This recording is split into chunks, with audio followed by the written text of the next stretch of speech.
welcome to episode 10, the All Hustle podcast. As always, my name is Bowen and I'm joined by my three hosts, Daniel, Hey guys, how's it going? Abdul, What's up? What's up? and Marco. So guys, what are you doing? So it's been a while since we talked about kind of the state of what the NBA is, and the return is coming up pretty close. So I thought we'd just start off with our kind of initial thoughts and what we're thinking about how the restart's going to shape up down in Orlando. So, Daniel, you got some thoughts here? Yeah, I feel like the NBA might be kicking themselves right now. I know the DisneyWorld bubble sounded amazing, and when I first heard that idea proposed, I was like, that's a no-brainer. They got to go there. But now, like, what's happening in Florida looks like it's kind of getting in the way. It's a complete mess down there, right? And the NBA released their health protocols for the bubble, which are really thorough, but there's still going to be people going into the bubble from the outside. And with what's going on in Florida, I just think a disaster could happen. So I'm concerned. Do you think that they're kicking themselves? How you think that they should have waited and just reassessed a different option? I mean, yeah, like I'm not obviously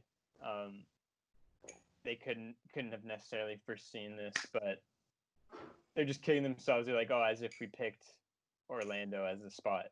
You know, we could have gone to so many different states that are going to be in better shape, but we're picking the worst state. Like the worst. It's not that they, you know, it's the worst one out of all 50. So, you know, Honestly, I'm in the same boat. Like as exciting as like the way they set up the return to be 22 teams, the play-ins and all that type of stuff, like 8 regular season games before the playoffs.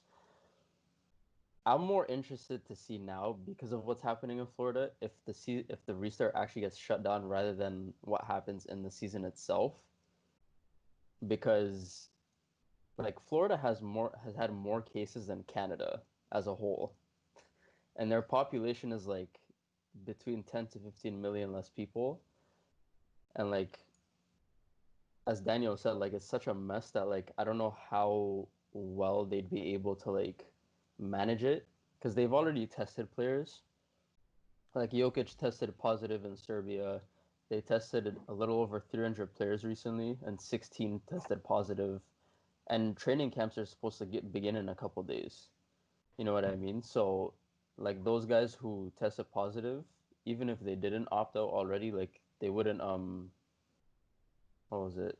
They wouldn't have the chance to actually get back in shape because they'd be missing a significant amount of time before they're actually cleared to return with their teams before the season starts. Because the NBA wanted to give that month or so for guys to be able to get in shape, for teams to kind of figure it out and get a little bit of a rhythm and like see how they play together. But I don't know how well it'll go for some teams, and it's very hard to predict like what's gonna happen as well as far as like how things will actually play out if this restart goes well enough for them, just because you can never be sure if one person how a team could be affected if one person ends up testing like a star player ends up testing positive on a certain team. So yeah. And the Yeah. Raptors are already in Florida right now.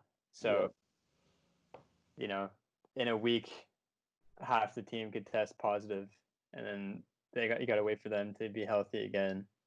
Like, my biggest issue would be like the season resumes. Okay, everybody's playing, then like a key player gets COVID and has to stop. That's for me is the biggest problem because canceling everything. Okay, but like let's say it's Clippers and Lakers, Western Conference Finals, and LeBron gets COVID. So like, what's the Yeah. point in having that series? Clippers gonna win, but what? Like we know that's not the case. So that's my take. That's the thing that I'm thinking about the most. What about the playoffs? If any player, like for me, Avery Bradley is already a huge loss for the Lakers. oh If they lose yeah. anybody else, like if they lose Danny Green, for example, which is not one of their top 2 players, but like that's too much. So my thing is, what if we complete the season, but in a way it's tarnished like forever? Because yeah, that's the COVID season. Doesn't matter as much as the others. Yeah, Florida was a tough place because on the one hand they lifted all their restrictions so early. So the NBA probably just thought, oh, like we'll go here, when in actuality it was a bad idea and they're getting all these cases. But Vegas was the other option and they aren't doing very well either. Like Nevada's had a whole bunch of cases as well. So there wasn't a perfect solution. And if they kept, like if they if they had more time to keep planning, I don't think the season would have started until September. And by that, is it really worth it to restart the season when the actual season would have the 2021 season would have went underway in like end of October at that stage? But yeah, if a player tests positive, they'd have to quarantine for 14 days. Probably can't practice. I don't know how like that will work, right? So all their training will go to crap, and then yeah, rejoining the team later. It is a very dicey kind of scenario. Yeah, because like I know there were players who had an issue with coming back because of like they didn't want it. They didn't want the season to take away from the attention on people like protesting for like justice for marginalized people to begin with, and like all sorts of social issues. And then now you have this, which is like a huge spike in cases, and like you kind of mix the two together, and it's like, because I remember, I think it was like last week or so, Lou Will said he was still 50-50 on coming back. And like, he's a big piece for the Clippers too. And it's like, you have certain guys like missing it either for the optics of it, as far as like whether it's a distraction for that, and then the COVID issue is like, I don't know, someone has to leave the bubble at some point, especially in the sense of like providing for players. It's Yeah. not like you're just gonna have like grocery stores running in the bubble, like restaurants, like everything they need within that bubble. I don't know. But as you said, like if they waited too long, then it wouldn't work as well, right? Yeah, but like, so yeah, as you said, Bowen, like the NBA is on like a tight timeline. Like they kind of need to start it. If they start any later, then it's too late. Because even now they've pushed back the restart of next season. It'll probably be in like December, maybe January. And even like the date that they've chosen to resume the rest of the season like can't be pushed back because they need a long enough off season before starting next year. The thing is, too, Yeah. players have an issue with the restart with the next season start date already, because I think it was scheduled for December 1st, but the finals are supposed to finish by like mid October or early mid October. Right. So even that's an issue of its own as well. So if like half the Bucks team tests positive in the middle of the Eastern Conference Finals, they just have to keep playing. It'll be like, well, use whoever you have that's healthy, and we'll keep going. Yeah. I wasn't going to be one to think like this return to play playoffs, whoever won it would be given it with an asterisk. I didn't think that way, but if something like that happens, It's gonna it's have to. inevitable. Everyone's going to say asterisk, and Yeah. that makes it feel like it's less worth it to even bring the year back if the winner at the end we don't even give credit to, right? I think it already feels that way. I mean, for me at least, so whoever wins, like I feel like some teams, if they win, you feel like yeah, they could have won in the regular season, like the regular postseason, like the Lakers or even the Bucks. I don't know, but like, what if the Rockets win it? Everyone is gonna say, "Oh yeah, Westbrook and Harden only won because it was a different season." And what about maybe even like the Celtics in a way, like the teams who are like have a little chance if they win it, people are gonna look, oh yeah, this is strange. So I think it already has an asterisk. The point is it going to be bigger? Yeah, people will say that there's an asterisk, but if like the playoffs went as normal and it was all a 7-game series and no significant players had to bow out, I would have given the same amount of credit. Yeah. You know what I think another thing could be too is that like I know we're saying like what if like half this team does like test positive and whatnot, but like the other team would also have to be tested too, you know? Like I was just thinking about it in my head. like you'd have to test the entire other team, like the personnel around that makes the games happen, whether it's like the broadcasting and all, because everyone comes in contact with someone at some point. I don't know. It's just a mess. Yeah. Well, Daniel had a point too. Like last year, KD's injury, right? We're not asterisking the Raptors, but let's say, I I don't am. know, no, but let's say Chris Middleton tests positive for COVID. It kind of takes over for like an injury in a sense because every year there's going to be injuries in the playoffs based on how long that season is, that postseason. So you can rebuttal with that, but I think to like many of the armchair experts out there, and initially they'll go, oh, it's an asterisk regardless. But yeah, we'll have to wait and see. I wouldn't be surprised if there was a mass, if one person got it and then they tested everyone and there was like 80% of them who came in contact got it. And then what do you do? If you have like two teams just completely full of COVID cases, that's just like the worst case scenario for the NBA. And it looks bad on them too, looks bad on the state of Florida. Like that's just a huge mess. Yeah, I agree. That's definitely something I thought about. Was like, well, I guess you could say injuries happen, and you know, a guy who gets COVID, well, he's out. Like you can just look at it that way. He's out, just as though KD was, but A 14-day injury, doesn't feel right? the same though. Like Yeah, I know. you And know, it sucks too, especially if they're healthy and it's injuries are Even part of the game. COVID-19 isn't. I'd say. Well, it is now in the new Yeah. era, So right? KD himself said he probably wouldn't play if he was healthy right now, just because he thought it was pretty wild of the NBA as far as the restart goes, yeah, which I why? found Well, I mean, interesting. yeah. Well, let's look at the Wizards right now. Bertans isn't playing. Yeah. Why would Bradley Beal want to play hard? Why would Ish Smith want to play hard? Like, why would anyone else on that team decide like, oh yeah, like these 8 games in this bubble where we can't get out of it? Great idea because their chances of making the playoffs are so slim, and they lost their best perimeter scorer basically, like a key piece in the team. It just seems like useless. Oh yeah, of course. Like even for Avery Bradley, like he had a legitimate reason for himself as far as his oldest son goes. And then I don't know, it's weird because you'd think like initially like at least for me, like I used to like my thinking before was like a lot of these guys got a chance like for the guys who were hurt or the teams that were beat up, like their guys Yeah, had a chance to actually be healthy again and come back. yeah. But like things change and obviously things have changed so quickly right now that it's like you it's hard to really like try to foresee everything or anything, sorry, or like even predict something because like usually of course like generally it's how it goes, like you never know what's going to happen, but in this case like nobody really knows what's actually going to happen. It's kind of like everything's basically a gamble right now. It's gonna feel weird when the tip's off. It's gonna be looking around like, oh, all right, like it's finally back. But I agree, it's gonna feel like a little strange with no fans in the arena too. I believe these games are going to be awful. At least the first few games. Yeah, yeah, probably. Like there will be like some 85, which in the past was normal. Today we don't see that anymore. It's going to be some like 85, 35% from the field, like from the field. It's gonna be very fun to watch. I'm gonna tell you guys that. As long Yes, as there. they don't allow fans to control fan noise for the stadiums, I'm okay. No, it's gonna be 2K noises. I Geez. we just don't need that.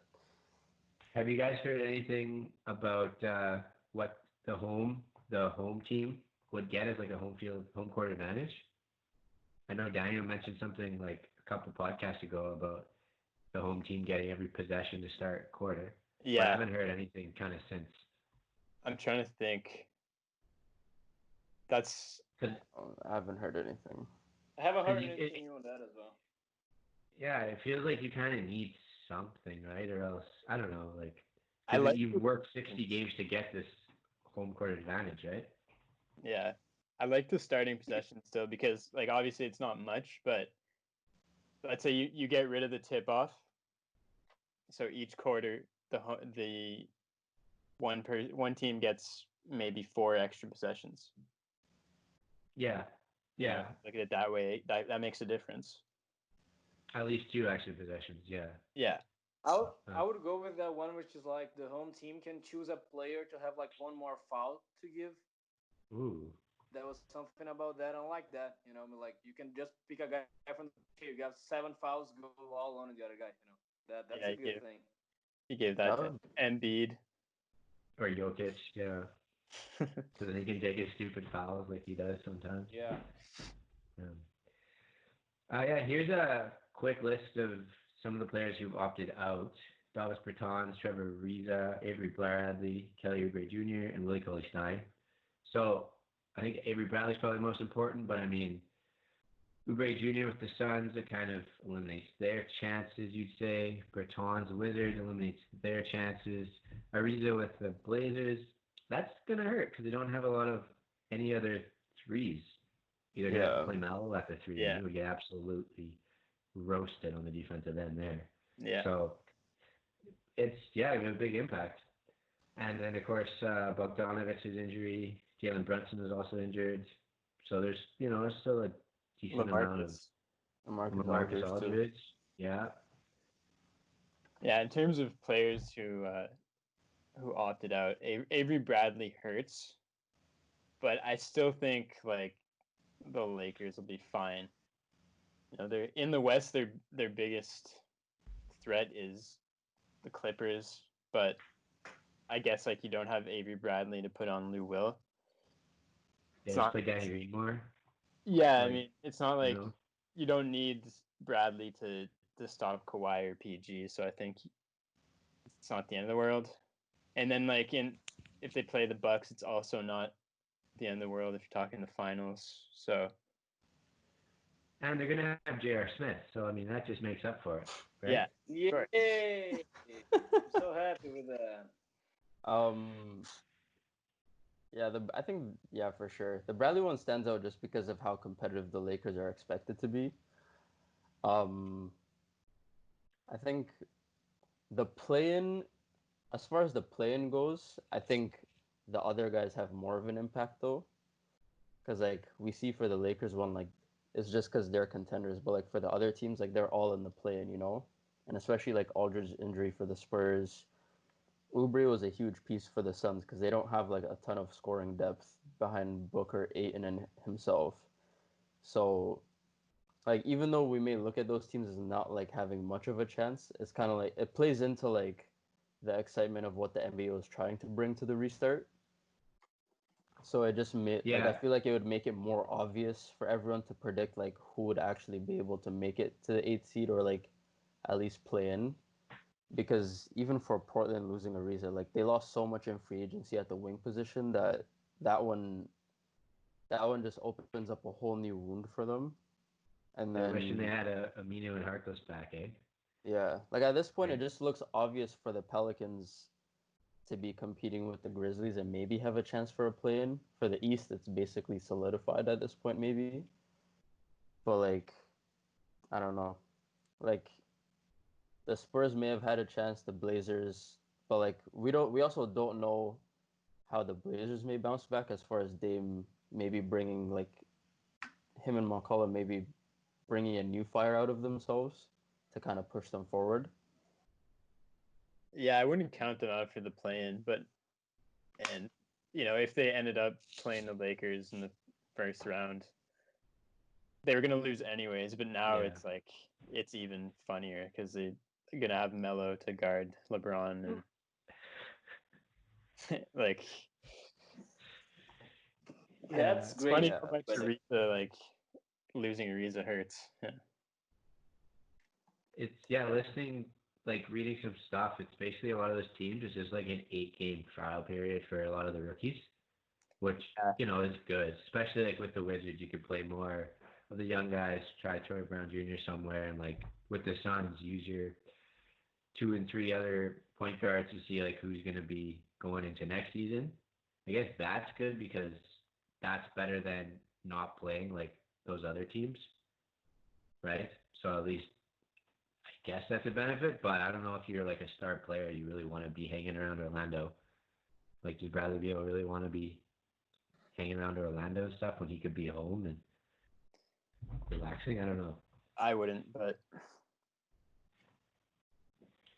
At the end, it is their job, right? So I'm Yeah. kind of surprised that like there's no repercussions really. I don't know if there's a salary implication of the players who skipped out. yeah, I I'm think not sure. you forfeit like the rest of Your the remaining salary. Okay, then that's fair because people initially like, oh yeah, that's fine, to skip out. At the same time, I'm like, well, it's their job, like Yeah. your job to play basketball, and you're skipping out. If you have valid reasons, that's fair, but yeah, losing salary is reasonable. I think it would just be like they're making the sacrifice by losing their salary, and if like the NBA had a punishment, it would just be like a bad look PR wise. I think Oh, 100%. everyone would just rip them so hard, especially if it's players like Cauley Stein who's having a kid, who's gonna have a kid at this moment in time, and if they're like, okay, we're gonna you know give you a 10-game suspension start next year, then that would not be a good look. It is interesting though, comparing the NHL to the NBA, and there's been no NHL players that have opted out of the season so far, anyways. I think that's some people say like, oh, NBA players are so entitled and stuff like that. I think it shows that like how much power players have in the NBA. They're not afraid to like go their own way. You're like in hockey, it's like, oh well, my team's going, so I'm showing up. There's like this sense of loyalty to your team and stuff. I'm not saying there isn't that in basketball, but players aren't afraid to like do what's best for themselves. And they make more money, so it probably makes their decisions a little bit easier. That's true. Yeah. Easily. But at the same time though, like in the NHL, like their layout is also different because that's a playoff, right? Like they're just going straight into the playoffs. Yeah, good point. That's true. Yeah. Because with the NBA, like certain teams, like I guess, like considering the play-in and there being like regular season games, I guess like for some guys, like they have an idea whether or not they're gonna make it or not. Especially like with like we get to see the schedule now like over a month in advance of the season. Um, like they have like some teams that are gonna be in this obviously are they're gonna come out of it not being able to compete in the playoffs. So like nothing's guaranteed to them either. So I guess there's more of a reward for sitting out, whereas with in the NHL like it's kind of like okay we're all in like even for the teams who may have not been in the playoff race like now it's kind of like oh we get a shot now too.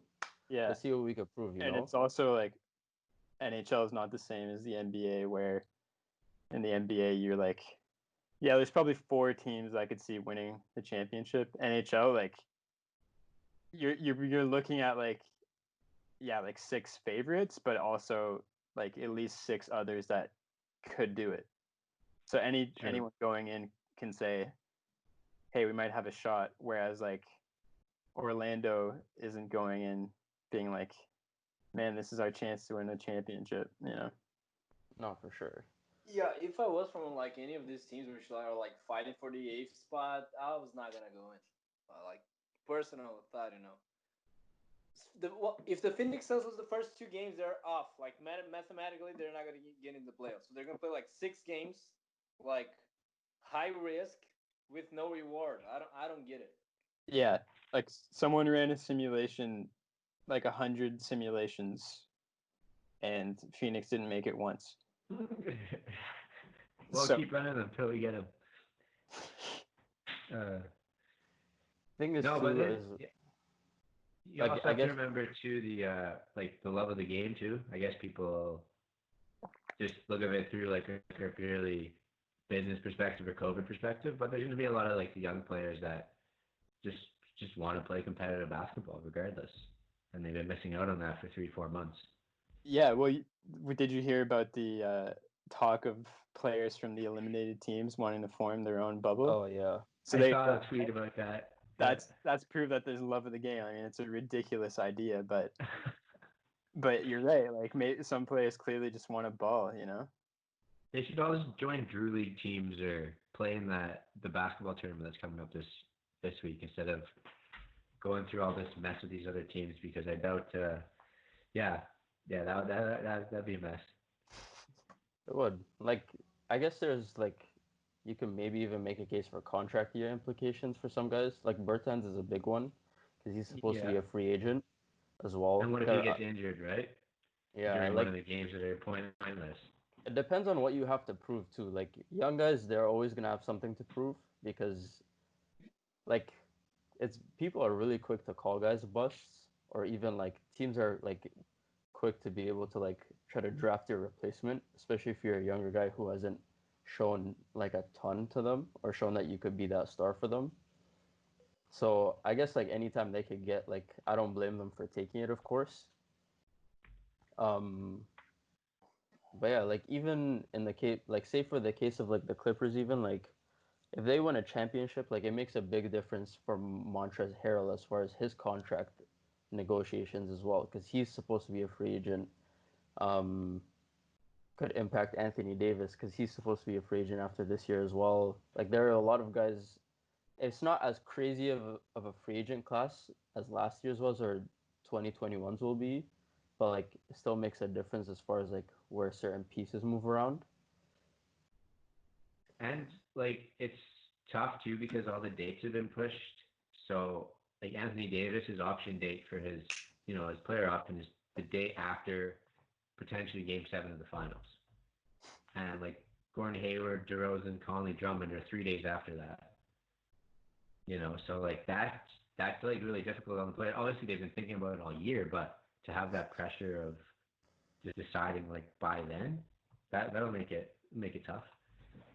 Oh, 100%. And then because it's supposed to be draft first, then free agency, but they're like 3 days apart from like the end of the season to the draft and then free agency. And then, but you need guys back for a certain point for training camp. So the free agency period is going to be so short compared to the usual that like teams and certain guys are going to have to make decisions ridiculously quickly. And then when you talk about like the potential of like the salary, like talks of like the salary cap, whether it's going to increase or decrease for next year, um, and then only like what is it like 5 teams, 6 teams at most now that even have cap space going into next year. Yeah. Like it's gonna be tough. I think a lot Yeah. of guys with player options are gonna keep it because Drummond already did. yeah, Well, DeRozan like Drummond. Drummond wasn't gonna get more money. DeRozan Yeah, he DeRozan. might not he even should. have, but I think I think a lot of agents can be like, look, if you have a good contract still, just opt in. AD will opt out. Bertans, well, he's due for a huge increase, so like, Yeah. there's no obviously he's going for free agency, but Yeah, the timing's tough though. Yeah, so the draft is Friday the 16th. So then the end of the season will be the 13th. Draft the 16th, and then free agency starts on the 18th.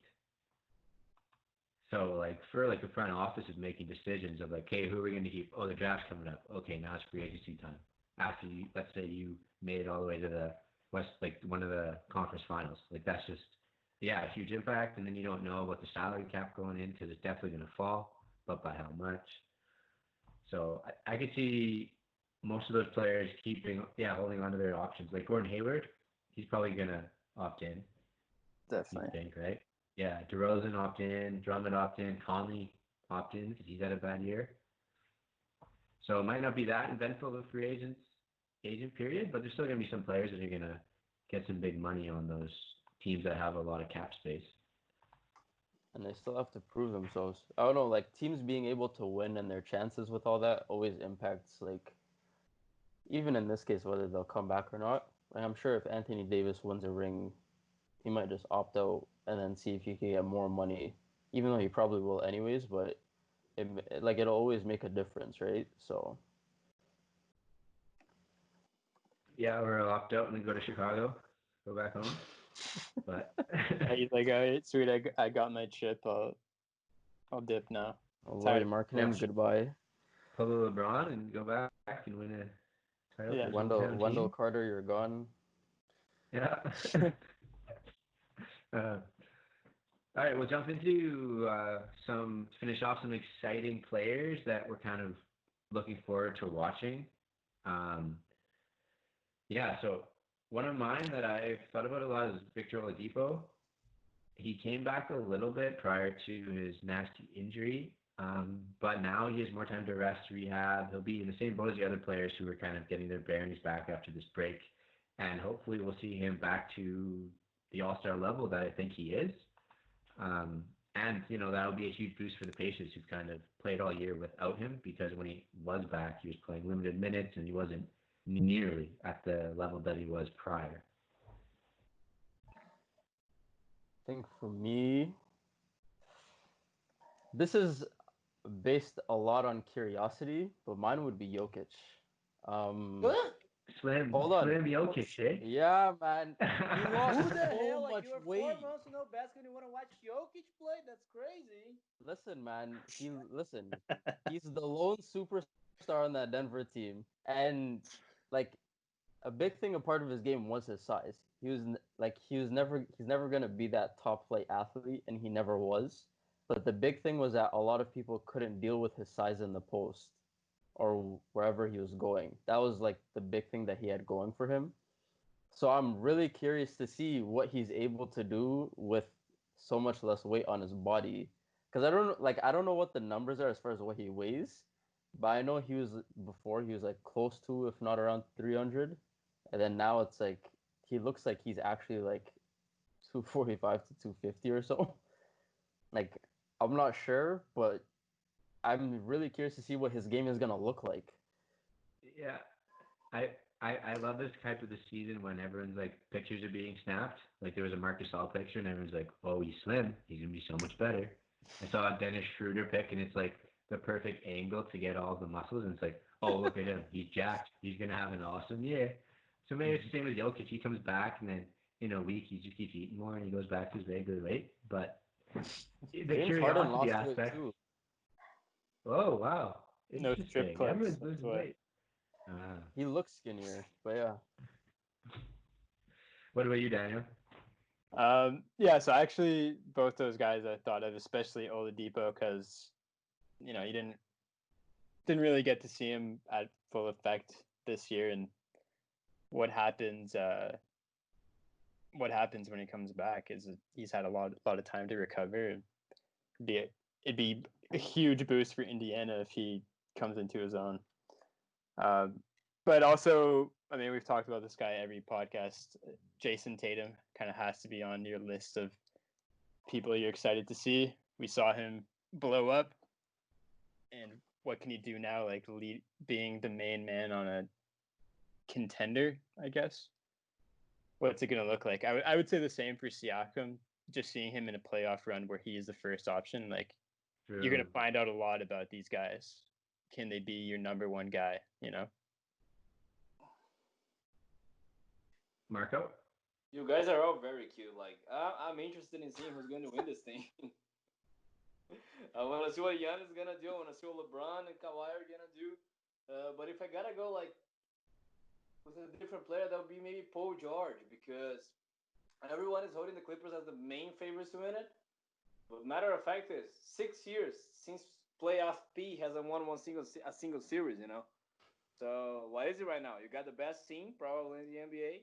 You got Kawhi. You don't have to be the main player. So I want to see if he can play well. So that nickname is not a joke anymore. So that would be one.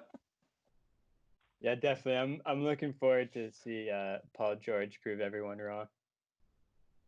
I'm curious to see it. Disappointed. He's gonna take a lot of flack if he doesn't show up. Yeah. And My I bet think is he doesn't. What? My He bet is doesn't? that he doesn't. I'm not really confident in him anymore, unless he proves me wrong. Interesting. I think everyone else agrees too on Luka Doncic. I mean, seeing him in the playoffs is going to be fun. Forgot him. Goodness. True. Forgot him. Yeah. Also, Seeing what Zion. he's Like, yeah, really interesting to see the Ingram make it Zion in. dynamic, like how they mesh, because they had played a little bit, but Ingram kind of took over that number one role, and seeing them kind of play together, that'll be fun to watch. And yeah, if they make it into the play-in round, it'll be a really fun game against the Grizzlies. Yeah, that would be two top rookies going at it.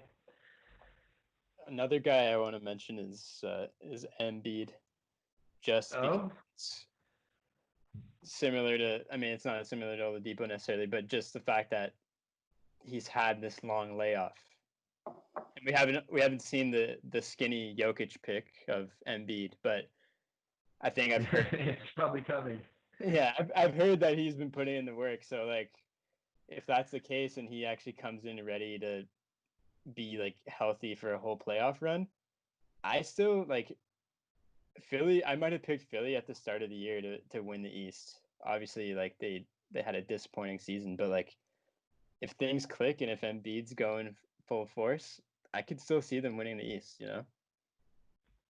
Yeah, they had a disappointing year.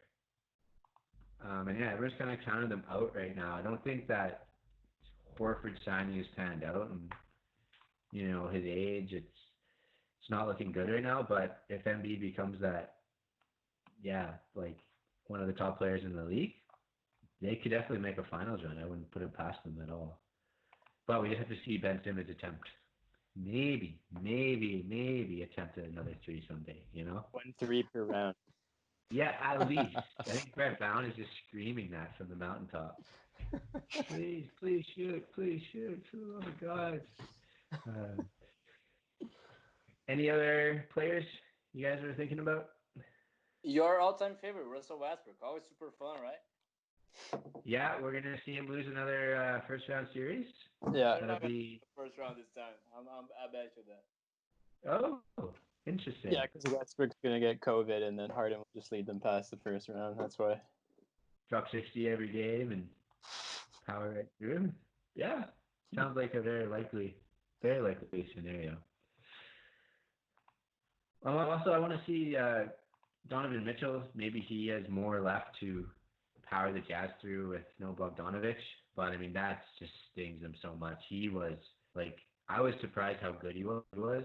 Last season, he kind of exploded, and this year he's just became like a really good option as a go-to scorer. So hopefully the Jazz will make a little bit of movement. Conley can maybe regain some of his old, all-star potential, but yeah, that hurts the Jazz. And for Mitchell, like his rookie year is when he took down OKC there with Joe Ingles, but since then I don't think his playoff performances have been very good, right? So no. Well, it's hard, right? When you're the number one option, you're undersized, and the defense can kind of game plan around you every game. Yeah, like double, triple team you out, and he's not a great passer, so yeah, that's true. I guess we'll see how Conley plays them.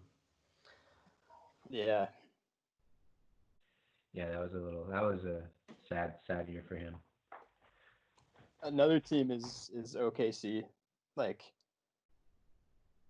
their team on paper, like even though they've done very, very well and they have good pieces, he still looks kind of weak. So I wonder, like, was it just a big momentum they were having? Like, are they just going to get slaughtered when the return to play comes? Or can they actually put together a good run? I don't know. I could see a first round upset taking like past the Rockets team, or maybe like catch the Nuggets and beat them in 6 or 7. But can you guys imagine if like the OKC wins the championship? Like that would be one of the funniest scenarios ever. That'd be so sick. Like where would Chris Paul be like in an all-time top something? That would be insane. That would be insane. Top 10. Definitely catapult them up there. No, but we're starting to talk about OKC as final winners, so I think that's about time to wrap it up because that's going a little crazy. Thank you guys all for listening. Be sure to subscribe on Apple, Spotify, and YouTube, and we'll see you guys all next week.